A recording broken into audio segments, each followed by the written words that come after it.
Assalamualaikum warahmatullahi wabarakatuh. Palamitra wilujeng tepang Dewi sareng Mang Agustin. Mugi sadayana aya dina hibar kawilujengan, diparinan. Sehat berkah tur arageung milik, pikeun ngolah kahirupan. Satumtum urang masih gumelar di alam dunia. Anu saur babasan mah teu lila urang hirup teh, ku kituna Mang Agustin titip ka palamitra sadaya. Ulah ngantun keun solat, daa solat mah teu. Lilangan ukur nepi ka maot, tos maot mah paratos eureun. Teu gaduh dewi kawajiban solat. Duh. Hapunten, ngalantur Mang Agustin mah seueur banyol. Hayu bilih nyangkolong kana waktos. Palamitra anu dipihormat dina denget ayuna sim kuring Mang Agustin masih medar dongeng dina carios, si Geot, Yasana, Kang Heri Supriyadi. Pihatur raubu nuhun oge ka asadayana anu parantos berkontribusi like, komen, subscribe sareng share, channel Dongeng Mang Agustin. Nyangga keun carios nyambung, mugi tiasa ngahibur, nyandak pelajaran, oge nyandak mangpaat saseurna. Kirang langgungna disuhun keun karidoana tur tiasa jembar manah ngahapunten sagala rupi kalepatan tur kakirangan. Mugia janten panghibur kana kalbu pangbeberah kana manah. Sareng mugia katampi ku sadaya kadang wargi, sok sanaos sieu carios Sunda buhun. Mangga nyangga keun. Si Geot bagian ke-87.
Acan mah leungit keruas nu samemehna, mangsa meh bareng ngalieu kana datangna sorate, nyi mawar ireng jeung si Suta mah nepi ka pating rarenjak Dewi bae. Sabab, kira-kira kurang leuwih 7 meteran jarakna, katembung aya dedegan lintuh bayu hiuh anu keur ngajega. Si Geot diuningan, pamiarsa. Heu haha, teu burung bijil geuning sia teh, Geot. Nyi mawar ireng siga anu hayang nyumput keun karewasna, sanggeus leuwih ti ulah malik keun awakna. Hehehe, aya kaperyogian pangnati sonten mulana linga keun abdi teh, nini.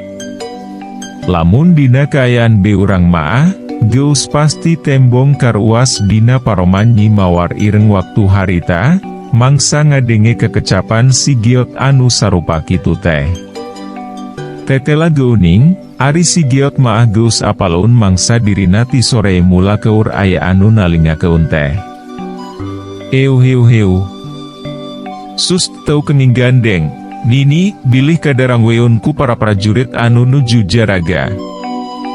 Sigiot ngeureun keun anu keur seu-seurian. Kurang ajar. Nini weh siah nyebut teh, memangna aing geus katempo siga nini. Hah. Hehehe. Disentak itu teh ari Sigiot malah ngehke siga nu ngeunah pisan. Goblok. Bisa unempo wujud aing nu sabenerna kitu ieu mangkeluk teh? Ah, mustahil. Gerentesna hate Nyi Mawar ireng, sajeroning neu teup Sigiot anu masih keneh seu-seurian. Kela, lamun ngajak galungan di dieu, sarua bae jeung masrah keun diri ka pihak Purajaya, ceuk Sigiot.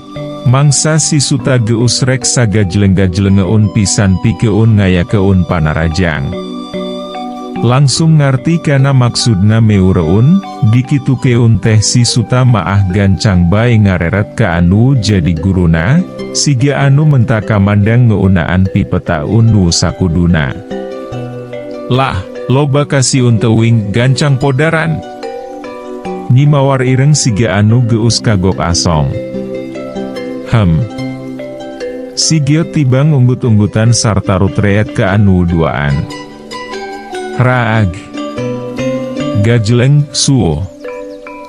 Bareng jeung gurowokna, sanggeus aya parentah tinu jadi guru maah langsung bae si Suta ngagajleng muka panarajang. Paureup si Suta anu dumadakan ngagebur di bulan ku cahya beurum, nyuruh krek ne umbrak dada. Gilek, plos. Bubuhan geus saya gati anggalna, mangsa panarajang nu jadi lawan geus rek keuna pisan kana sasaran teh, kalayan sakilat Sigiot ngagiwar ka abelah kenca. Sange prosna paureup lawan, gancang bae Sigiot oge ngasup keun tonjokan kana kekemplong si Suta. Gilek, seak, suh. Teu cileureun, kalayan dina gerakan anu pohara gesitna, gancang si Suta ngagilek keun awakna, sarta anu saterusna maah suat siat ngayakeun runtuyan panarajang anu leuwih ngabahayakeun batan samemehna. Raag. Heah.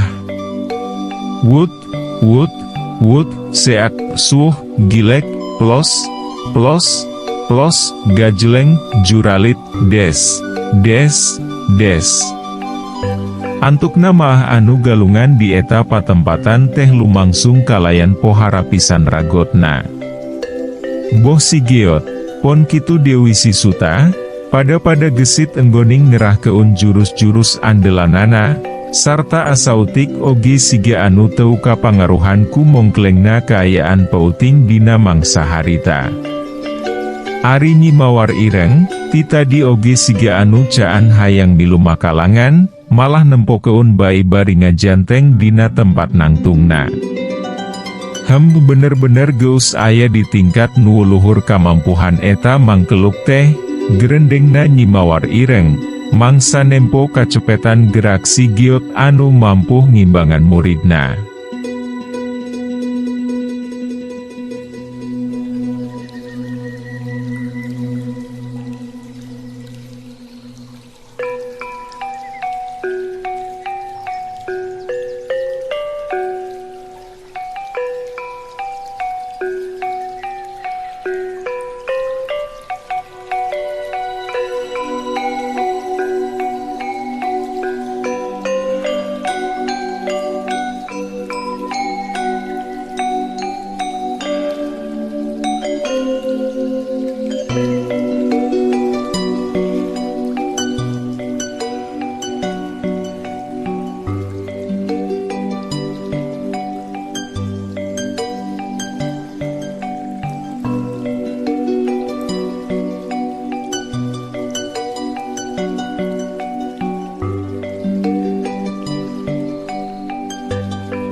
Seot, seot, burinyai, jek jek jek jek. Sabot kitu, ti awang-awang ujuk-ujuk pating sirorot puluhan cahya beurum, sarta antukna maah jeluk jek jadi puluhan para jurit jarangkung badak anu ningker eta patempatan. Nempo kitu, Nyi Mawar Ireng oge gancang waspada, sapasang panonna cinceung nitenan puluhan prajurit, anu geus pasti aya di pihakna Purajaya. Caricing, ulah waka pipileung ngayakeun tindakan, jorwokna si Geot, sajeroning babalicetan enggoning nyingkahan runtuyan panarajang tinu jadi lawan. Jorelat, jorelat, kalayang, kalayang, kle.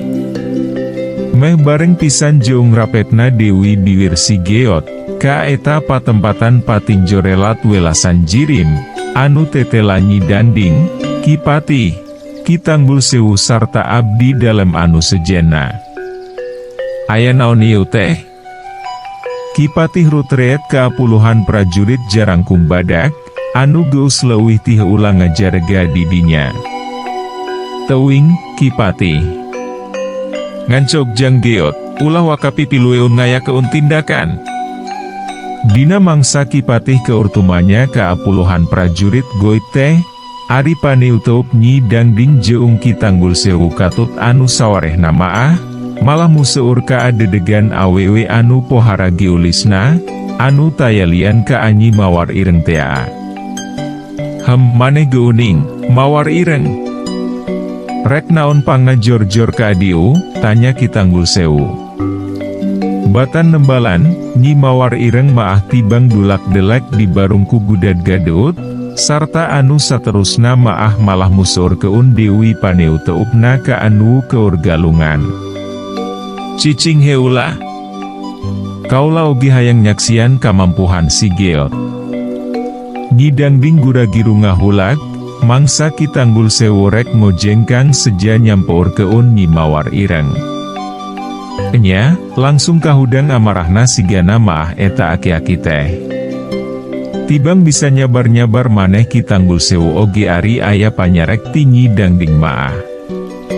Sabot kitu, burudul mangratus prajurit, disusul ku pating jorelatna Prabu Purwita, Prabu Pancarkusumah, Kiraksa, Jang Jaya katut abdi dalam anu sejenna. Kaayaan di eta patempatan oge jadi caang ayeuna maah, bubuhan loba prajurit anu marawa obor. Boh Nyi Dangding, pon kitu Dewi anu sejenna, gancang bae nepikeun omongan si Geot, sangkan tong wakapi pilueun ngayakeun tindakan. Nyakeun bae atuh, urang tempokeun wihe ulah. Prabu Purwita rutreet ka anu diajak ngomongna. Raag. Suo. Di pakalangan, si Suta anu kiwari sakujur awakna geus di bulan ku cahya beureum, katembong keur nonjok keun peureupna, siga anu hayang ngabejat keun sirah lawan. Lep, plos. Panarajang si Suta kapaksangan ukur ngahakan tempat kosong, mangsa si Geot gura-giru ngelok keun sirahna. Raag. Seak, suk suh suh. Sange plosna panarajang anu bieu teh, kebat bae si Suta maah nyusul tepus kuruntuyan panarajang anu sejenna, boh anu mangrupa teung geulan, pon kitu Dewi anu mangrupa tajongan. Tapi, masing dicecer ku panarajang anu sakitu muruduna teh, ari si Geot maah masih keneh bisaun nyingkahan, nepi ka hiji oge panarajang lawan teh taya anu keuna kana sasaran. Saat si Suta mabat keun sukuna rek nguar bincurang. Gajleng, joreat, jorelat, kle. Sakilat si Geot ngajleng sarta jujurelatan ngajauhan heulanu jadi lawan, nepi ka antukna maah ajek Dewi dina kaayaan nonggongan Nyi Dangding jeung nu sejenna. Perkawis ieu, pasrah keun bae ka abdi. Upami anu nini-nini diraponan, bakal riweuh, margi bakal nekat ngerah keun naga anu janten kukutanana. Balukarna, baris nimbulkeun karuksakan sareng nimbulkeun korban ratusan nyawa, ceuk si Geot, bari paniu teuk maah angger museur ka si Suta. Nyi mawar ireng sigana maah nini-nini anu dimaksud ku si Geot teh.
Boh kitanggul sewu, pon kitu Dewi Prabu Purwita katut anu sejena, tibang silih reret bae mangsa ngadenge kekecapan si Geot anu sarupa kitu teh. Teu nyangka meureun, yen si Geot oge geus apaleun kana perkara nu sabenerna. Gajleng jorelat kle. Teu kungsi ngadagoan jawaban ti Nyi Dangding jeung ti Prabu Purwita katut sejena, geus kitu maah guragiru bae si Geot ngagajeng sarta jojorelatan, nepi ka antukna maah pancuh Dewi di hareu peun si Suta. Gancang podaran, jorowokna Nyi Mawar ireng, siga anu teu sabaran pisan. Reup, peleduk. Sanggeus paureuem, si Suta dumadakan robah wujud jadi haseup hideung anu pohara kandelna. Wer. Haseup hideung mingkin ngagedean, sarta ngabulen awak si Geot. Uruh gelebuk.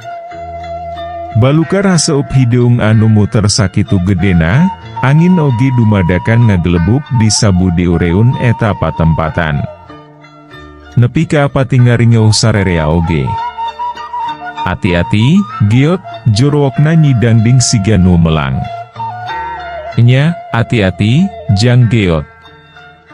Prabu Purwita pipilu eun nembrakeun ka hariwanga. Burinyai. Di tengah-tengah haseup anu muter, katembong aya bulu dan cahya bodas anu pohara ngempurna. Uruh, perepet, jeleger. Balukar tina pagesekna haseup hideung jeung cahya bodas, nepi ka nimbulkeun sora anu pating perepet sarta pating jeleger pohara tarikna.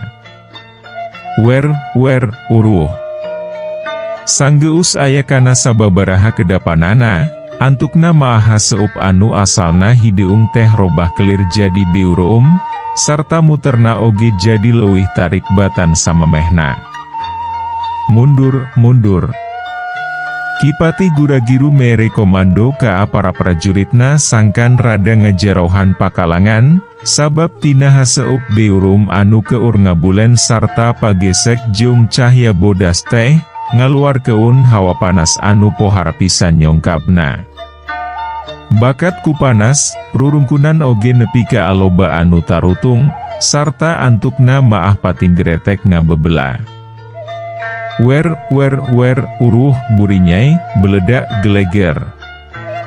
Teu lila antarana, antukna maah cahya bodas anu keur dibulen ku haseup biurum teh siga nu bitu, nepi ka ngabeledak tur ngageleger pohara pisan tarikna, sarta cahyana mancawura ka amana-mana.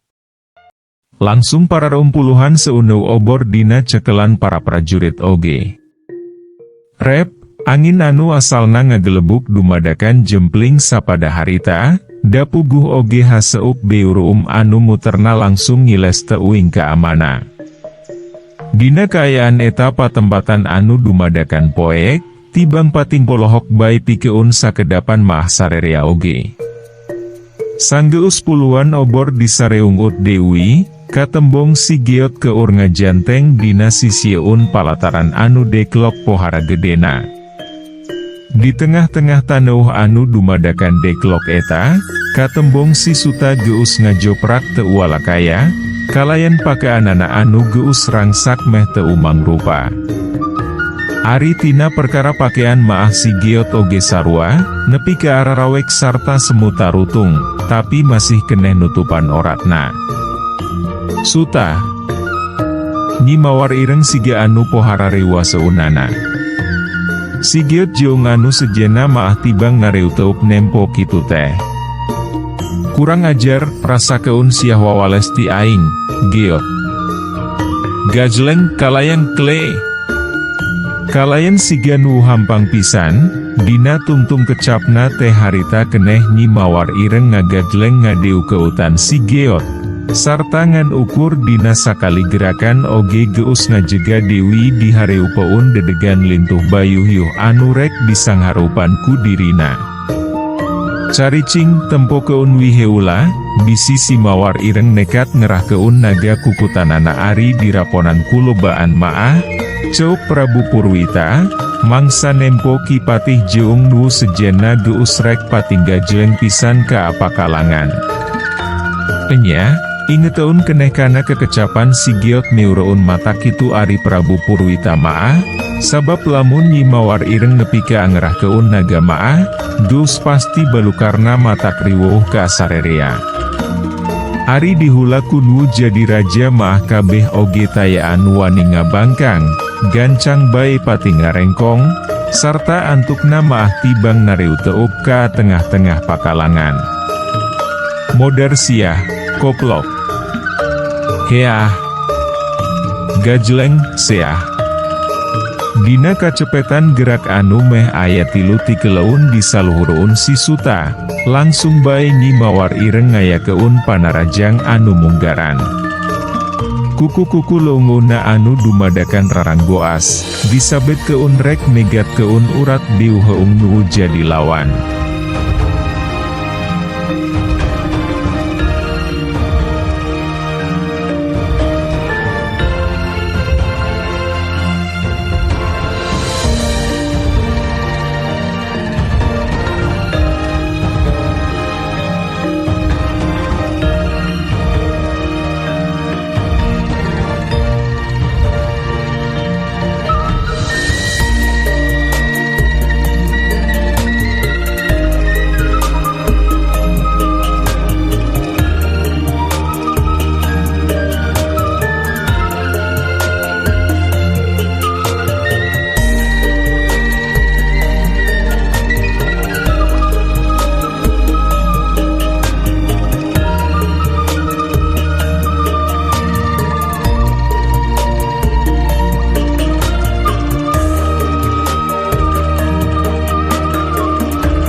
Dina kaayaan rada ngagebek alatan gerakan Nyi Mawar ireng anu sakitu cepetna, gancang bae Sigiot nyincet ka abelah kenca.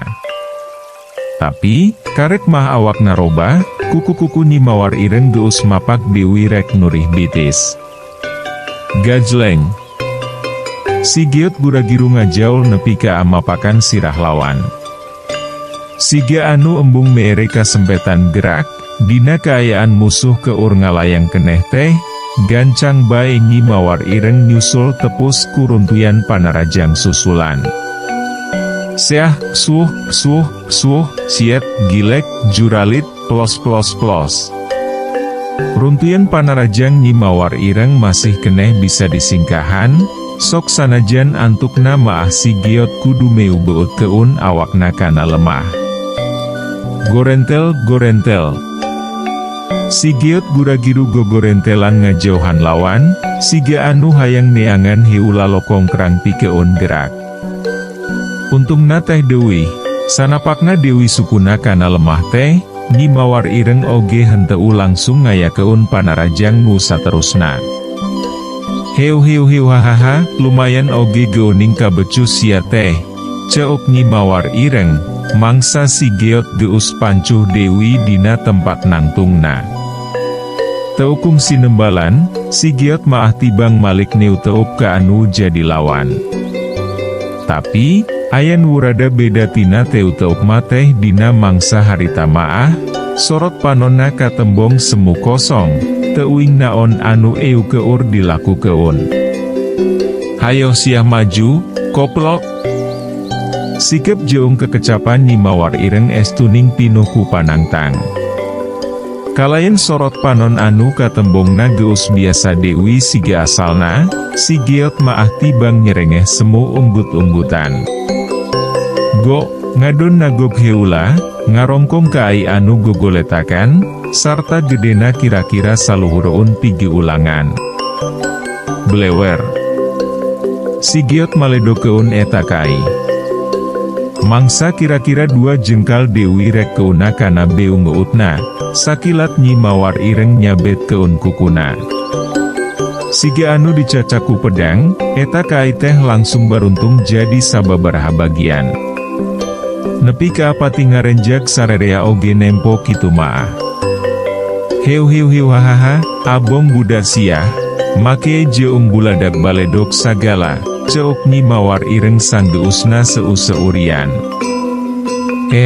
Naon asahanana eta tangan teh, Nini? Mani seukeut kitu gue ning? Sigiot malah ngalonyeng. Montong loba bacot, kehet gancang maju. Dikitu keun teh ari Sigiot maah malah surangah serenge. Keuheul meureun, langsung bae Nyi Mawar ireng ngagadleng seja ngayakeun Dewi panarajang. Heah. Gajleng, seah. Nyi Mawar ireng nyabet keun Dewi kukuna siga anu hayang mesek beu ngeut lawan. Lep. Sigiot gancang ngelok sarta sakaligus ngayakeun panarajang balesan, ku jalan nonjok keun peurepna kana palebah kekemplong lawan. Gilek. Nyi Mawar ireng gancang ngagiwar, anu saterusna maah muter keun awak sarta sakilat nyabet keun Dewi kukuna kana biu teung lawan. Lamun henteu kaburu nyincet maah, aya bahan budal badel peujit Sigiot teh. Heah. Saah. Nyi Mawar ireng nyabet keun leungun kencana kana bincurang lawan. Gajleng. Sigiot gancang loncat seja nyingkahan panarajang. Memang bisa kasingkahan ari sabetan kuku kenca Nyi Mawar ireng maah. Ngan, karek maah suku Sigiot naik sajengkal, rangboasna kuku-kuku leungeun katuhun Nyi Mawar ireng ujug-ujug geus nyurup ngarah dada. Suh gabres. Geus teu bisa disingkahan Dewi, antukna maah kuku jeung ramo-ramo leungeun katuhun Nyi Mawar ireng, ngagabres kana dada Sigiot.Eu. Sigiot tibang bisa ngaheugi unahan ka nyeri. Panonna nepi ka aburial bun celik, sarta sapasang leungeunna tibang bisa ruga peragap kana awak nu jadi lawan. Giot. Jang giot. Jang giot astagfirullah, jang. Boh nyidang ding, pon kitu Dewi jeung Prabu Purwita katut anu sejana, lain Dewi patingrarenjagna mangsa nyaksian kajadian anu sarupa kitu teh. Ari Nyi Mawar iringna maha malah lelenggakan, kalayan paroman Dew ngeut anu katembongna sugema pisan. Waktosna seep. Caak hanca. Urang simpen di handeuleum si paragi nyokot ninggal keun, enjing urang sampeur Dewi, hapunten palamitra kanggo nyumangetken sim kuring, Mang Augustin ngadongeng teh, nuhun keun di subscribe, di like sareng di komen, atanapi di share manawi masih aya keneh nu resepeun kana dongeng, supados teu kakantun carios salajeungna. Mangga permios. Ka anu garulis karasep anu hoyong carita kisah kasih dinamika romantis remaja. Mangga dangukeun carios nyambung bentang pasantren. Nu tos sarepuh gengadangu carios ieu maah bakal kabawa asa ngora Dewi. Kangge nu resep cerita silat. Mangga dangukeun amjar lawan Raja Bangsat sareng rawarontek di channel YouTube Mang Augustin.